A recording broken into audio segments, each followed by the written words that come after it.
Assalamualaikum warahmatullahi wabarakatuh. Salam Om Swastiastu, Namo Buddhaya, dan salam kebajikan. Dewan juri yang terhormat serta insan yuris yang berbahagia, kami dari tim Marty Cooper dengan saya Linda Permatasari selaku pembicara pertama yang akan mendudukkan mosi perdebatan dalam ranah akademik konseptual serta akan menyampaikan konklusi. Adapun Faradiwa Suryaningrum selaku pembicara kedua yang akan menyampaikan dalam ranah yuridis normatif dan akan dielaborasi oleh pembicara ketiga kami, Ahmad Kurniawan, dalam ranah sosiologis, empiris, dan studi komparatif. Dan untuk pertama kalinya kami nyatakan bahwa kami menolak mosi perdebatan kita kali ini, yaitu KPK sebagai lembaga di bawah rumpun eksekutif. Errare humanum est trupe in errore perseverare. Membuat kekeliruan itu manusiawi, namun tidaklah baik untuk mempertahankan terus kekeliruan. Assalamualaikum, salam Om Swastiastu, Namo Buddhaya, dan salam kebajikan. Dewan juri yang kami hormati, berangkat dari original intent pembentukan KPK yang hadir karena rendahnya kepercayaan masyarakat terhadap lembaga penegakan hukum dalam rumpun eksekutif dalam memberantas korupsi. Hal ini sejalan dengan amanat pasal 6 ayat 2 Konvensi Anti Korupsi 2003 yang telah diratifikasi Indonesia bahwa tiap negara wajib memberikan kemandirian terhadap lembaga anti korupsinya. Jika KPK dijadikan sebagai lembaga independen, maka hal ini sejalan dengan teori the new separation of power yang dicetuskan oleh Bruce Ackerman bahwa lembaga independen merupakan gejala otokritik terhadap pemisahan kekuasaan secara konvensional antara eksekutif, legislatif, dan yudikatif.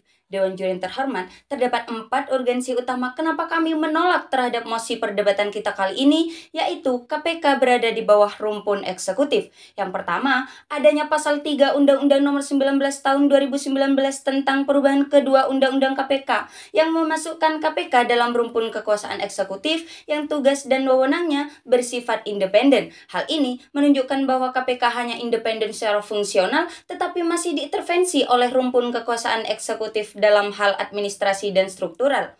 Yang kedua, adanya intervensi presiden dalam pengelolaan sumber daya manusia lembaga KPK, di mana dalam revisi Undang-Undang KPK pada tahun 2019 dinyatakan jika Dewan Pengawas ditunjuk langsung oleh presiden dan pejabat KPK harus berstatus sebagai aparatur sipil negara. Ketiga, semakin maraknya kasus korupsi dan minim penanganan oleh KPK. Hal ini dapat terlihat melalui data yang dirilis Transparency International Indonesia yang menunjukkan jika indeks persepsi korupsi Indonesia pada tahun 2020 setelah revisi Undang-Undang KPK menempati ranking 102 dari 180 negara, di mana sebelumnya Indonesia berada di posisi 85. Dan yang terakhir, sebuah hasil survei dari Parameter Politik Indonesia pada akhir 2019 menunjukkan jika sebesar 44,4% responden tidak setuju dengan adanya revisi Undang-Undang KPK dan hanya 23,2% yang setuju.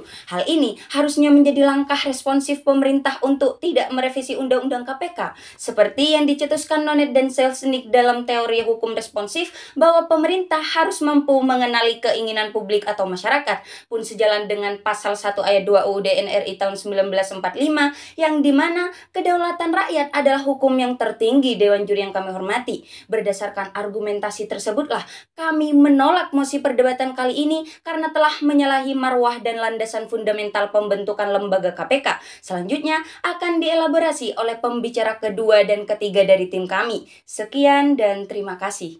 The law rejects superfluous, contradictory, and incongruous things. Hukum menolak hal yang bertentangan dan tidak layak.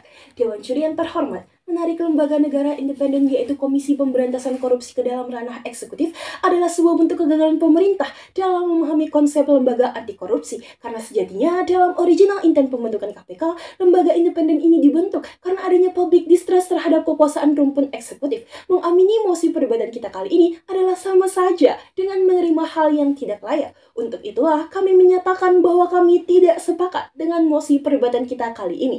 Dewan juri yang terhormat, sejatinya pembentukan lembaga KPK di Indonesia telah sejalan dengan United Nations Convention Against Corruption atau UNCAC pada tahun 2003 yang telah diratifikasi oleh Indonesia pada tahun 2006. Sebagai konsekuensinya, sesuai pasal 6 ayat 2 UNCAC, Indonesia diwajibkan memberikan kemandirian kepada lembaga anti korupsi yang dibentuk agar nantinya lembaga ini dapat melaksanakan fungsinya secara efektif dan bebas tanpa pengaruh apapun. Hal ini sejalan dengan urgensi utama mengapa kami menolak mosi kali ini, yaitu penderogasian keindependenan KPK ketika ditarik ke dalam ranah eksekutif. Argumentasi ketidaksepakatan kami dimulai pada pasal 3 Undang-Undang Nomor 19 Tahun 2019 tentang perubahan kedua Undang-Undang Nomor 30 Tahun 2002 tentang Komisi Pemberantasan Korupsi yang menyebutkan bahwa KPK adalah lembaga eksekutif yang tugas dan wewenangnya bersifat independen. Hal ini Dewan Juri yang terhormat justru semakin memperjelas fakta bahwa keindependenan KPK hanya diberikan secara fungsional saja. Padahal jika kita mengacu pada buku Profesor Jimli Asidiki, Perkembangan dan Konsolidasi Lembaga Negara Pasca Reformasi, menyatakan bahwa independensi suatu lembaga negara berkaitan dengan 3 hal, yaitu independensi struktural, administratif, dan fungsional. Artinya ketiga hal ini harus berjalan seirama untuk dinyatakan sebagai sebuah lembaga negara independen. Pun dalam Undang-Undang KPK yang terbaru, kewenangan pimpinan KPK sebagai penyidik dan penuntut dicabut oleh pembuat regulasi yang sebelumnya termaktub dalam pasal 21 ayat 4 Undang-Undang KPK. Hal ini dapat menghambat tindakan pro justisia Dewan Juri yang terhormat karena kewenangan utama pimpinan KPK telah dihilangkan. Padahal tindakan pro justisia ini adalah bagian penting dalam penegakan hukum pemberantasan korupsi sebagai bagian dari struktur hukum. Karena jika kita mengacu pada teori three legal system, Lawrence M. Friedman menyatakan bahwasanya berhasil atau tidaknya sebuah hukum tergantung pada 3 hal, yaitu substansi hukum, struktur hukum, dan budaya hukum. Lalu yang terakhir, adanya intervensi presiden selaku pemegang kekuasaan tertinggi pemerintahan dalam manajemen sumber daya manusia lembaga KPK. Dalam pasal 37 ayat 1 Undang-Undang KPK terbaru, dinyatakan secara jelas bahwa Badan Pengawas KPK ditunjuk oleh presiden. Intervensi presiden juga nampak Dewan Juri yang terhormat pada pasal 1 angka 6 dan pasal 24 ayat 2 Undang-Undang KPK terbaru bahwa pegawai KPK harus berstatus sebagai ASN, dan dalam pasal 25 Undang-Undang ASN dinyatakan secara jelas jika presiden adalah pemegang kebijakan pembinaan potensi dan manajemen ASN. Hal tersebut jelas menunjukkan bahwa SDM KPK nantinya akan mudah diintervensi karena ada campur tangan dari rumpun eksekutif. Padahal jika kita merujuk pada tesis Thatcher yang menganalisis fenomena independent regulatory agencies di Inggris, Prancis, Jerman, dan Italia, menarik konklusi bahwa ada 3 aspek penting dari lembaga negara independen. Salah satunya independensi dari pejabat-pejabat terpilih atau elected official. Pertanyaannya sederhana Dewan Juri yang terhormat. Bagaimana bisa KPK disebut sebagai lembaga independen ketika dalam pemilihan sumber daya manusianya pun ada campur tangan dari rumpun eksekutif, sehingga hal ini nantinya perlu menjadi kajian lebih lanjut pemerintah untuk menarik keluar lembaga KPK dari dalam rumpun eksekutif. Dewan Juri yang terhormat, adapun gagasan yang kami tawarkan dari segi yuridis normatif adalah menguatkan kembali legal spirit KPK sebagai lembaga independen dengan memasukkannya ke dalam batang tubuh UUD NRI tahun 1945. Gagasan kami bukan tak beralasan, Dewan Juri yang terhormat. Hal ini untuk mengunci kedudukan KPK agar tidak mudah diintervensi secara struktural, administratif, dan fungsional. Karena Undang-Undang KPK secara formal dibuat dan ditentukan oleh badan legislatif dan pemerintah, sehingga secara material pun, yakni substansi dari undang-undang tersebut, dapat dengan mudah diubah oleh pemerintah dan DPR untuk menyusupkan kepentingan politiknya. Jika hal tersebut terjadi, maka undang-undang KPK akan cenderung ortodoks dan konservatif. Hal ini harus dihindari karena dalam teori hukum progresif yang dicetuskan Profesor Sacipto Raharjo, bahwa hukum untuk manusia, bukan manusia untuk hukum. Sehingga untuk menghindari pelemahan KPK sebagai lembaga negara independen, keberadaannya perlu dimasukkan ke dalam konstitusi. Berdasarkan argumentasi tersebutlah Dewan Juri yang terhormat, kami menolak mosi perdebatan kita kali ini. Sekian dan terima kasih. Assalamualaikum warahmatullahi wabarakatuh. Melanjutkan bangunan argumentasi berangkat dari landasan filosofis terbentuknya KPK yang didasarkan atas ketidakpuasan masyarakat atas kinerja kepolisian dan kejaksaan yang merupakan lembaga rumpun eksekutif, maka dimasukkannya KPK ke dalam rumpun eksekutif sejatinya menghilangkan marwah dan tujuan awal dibentuknya KPK dan juri kami hormati. Oleh karena itu, mari kita lihat konsep kelembagaan KPK sekarang dengan kacamata teori independensi menurut Artijo Alkostar yang menyebutkan independensi mengandung 2 makna, yakni independensi institusional dan kedua adalah independensi infungsional. Independensi institusional ialah lembaga yang mandiri dan harus bebas dari intervensi oleh pihak lain, sedangkan independensi fungsional adalah kemandirian dalam menjalankan tugas dan fungsinya. Mari kita lihat dan juri kami hormati, KPK saat ini telah kehilangan independensi institusional dan fungsionalnya, dikarenakan masuknya KPK ke dalam rumpun eksekutif mampu mengintervensi KPK secara tidak langsung, baik secara kelembagaan maupun secara tugas dan wewenangnya.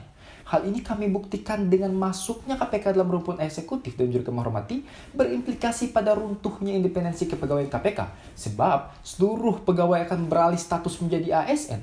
Dampak perubahan ini akan mengakibatkan kepegawaian KPK tunduk pada Kementerian Pemberdayaan Aparatur Sipil Negara dan reformasi birokrasi, yang dimana Presiden sebagai tampuk kepemimpinan tertinggi berimplikasi terhadap potensi perpindahan pegawai ke lembaga negara lain sewaktu-waktu, sampai pada status penyidik yang berada di bawah pengawasan kepolisian dan juga kami hormati.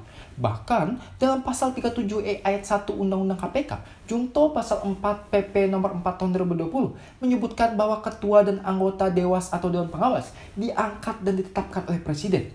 Hingga panitia seleksi penentuan anggota dewas pun dipilih oleh presiden. Tentunya dan juga kami hormati, dengan monopoli rekrutmen anggota dewas oleh presiden ini, maka potensi intervensi kewenangan eksternal terhadap kerja-kerja KPK menjadi sangat terbuka lebar. Padahal kewenangan dewas sangat strategis, termasuk melakukan sidang etik kepada pimpinan KPK atas dugaan pelanggaran yang dapat berujung pada pemberhentian komisioner dan juga menghormati. Padahal sejatinya, tanpa dewas sekalipun, KPK dulunya merupakan lembaga independen yang dapat bertanggung jawab secara moral kepada publik, serta menyampaikan laporan secara terbuka dan berkala kepada Presiden, DPR RI, dan BPK sesuai dengan Undang-Undang KPK sebelum revisi, yakni Pasal 20 ayat 1 Undang-Undang Nomor 30 Tahun 2002 tentang KPK. Kemudian dan juga kami hormati, mari kita lihat bagaimana kinerja KPK 1 tahun terakhir, yang dimana setelah dimasukinya KPK ke dalam rumpun eksekutif. Mengutip dari Indonesian Corruption Watch, menyebutkan kinerja KPK selama 2020 hanya menangani 15 kasus atau 13% dari target 120 kasus. Angka ini menurun dari 2019 yang menangani sebanyak 62 kasus korupsi dan juga kami hormati. Bahkan tindakan tangkap tangan atau OTT yang selama ini menjadi ciri khas penindakan KPK juga mengalami penurunan, yang dimana 1 tahun terakhir KPK hanya berhasil menggelar 7 kali tangkap tangan jika dibandingkan dengan tahun 2019 sekitar 21 kali dan 2018 sekitar 30 kali. Kemudian daripada itu, junjur kami hormati, mari kita lihat komisi anti korupsi di beberapa negara, seperti Komisi Anti Korupsi Thailand yang menempatkan lembaga anti korupsinya sebagai lembaga negara independen yang disebutkan dalam konstitusi. Bahkan ACIC atau Independent Commission Against Corruption yang merupakan lembaga anti korupsi di Hong Kong bersifat independen tanpa intervensi eksekutif dan sukses menjadi role model lembaga anti korupsi di dunia. Namun, mari kita lihat lembaga anti korupsi yang memiliki keterikatan kuat dengan eksekutif dan tidak independen, yakni Anti-Corruption Commission atau ACC Myanmar, yang dimana sistem pengawasan dalam ACC cenderung memberikan peran yang besar kepada lembaga eksekutif, sehingga ACC saat ini secara politis posisinya sangat lemah. Sehingga sampai pada tahun 2017, dari 4.500 kasus korupsi yang masuk, hanya dilakukan investigasi sebanyak 66 kasus dan juga kami hormati. Oleh karena itu, kami menawarkan gagasan yang lebih baik.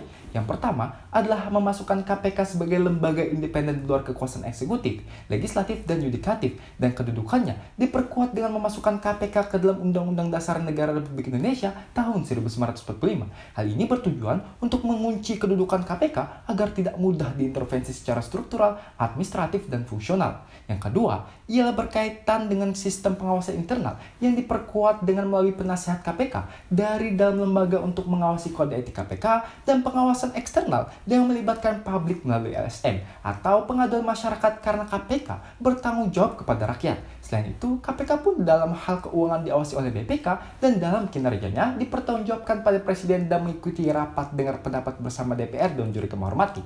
Sekian dan terima kasih. Dewan Juri yang terhormat, sampailah kita pada akhir perdebatan kita kali ini, di mana kami akan menyampaikan kesimpulan serta gagasan solusi mengapa kami menolak mosi perdebatan kita kali ini, yaitu KPK di bawah lembaga rumpun eksekutif. Sebelumnya, izinkan kami untuk memberikan konklusi atas perdebatan kita kali ini. Yang pertama, penarikan KPK ke dalam rumpun eksekutif telah menyalahi marwah dan landasan fundamental mengapa lembaga KPK dibentuk, dan juga hal tersebut menyebabkan penderogasian kewenangan dan independensi KPK secara struktural dan administrasi. Yang kedua, seharusnya sumber daya manusia lembaga KPK ditunjuk, dibentuk, dan dikelola tanpa ada campur tangan dari cabang kekuasaan manapun, karena konsep lembaga negara independen yang telah dijelaskan oleh pembicara kedua dan ketiga dari tim kami tidak boleh diintervensi dari pihak manapun. Adapun gagasan yang kami tawarkan, yang pertama adalah memasukkan KPK sebagai lembaga independen dan kedudukan kedudukannya diperkuat dengan memasukkan KPK ke dalam batang tubuh UUD NRI tahun 1945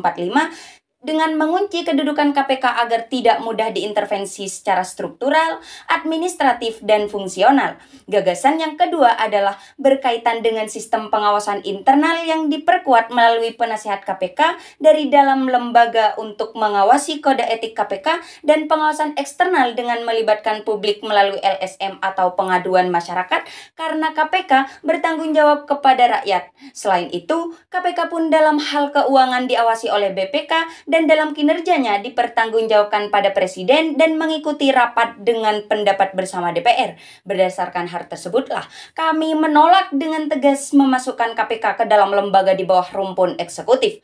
Jalan-jalan ke Yogyakarta, tidak lupa beli bakpianya. Mari kembalikan marwah KPK dengan independensi yang seutuhnya. Sekian dan terima kasih.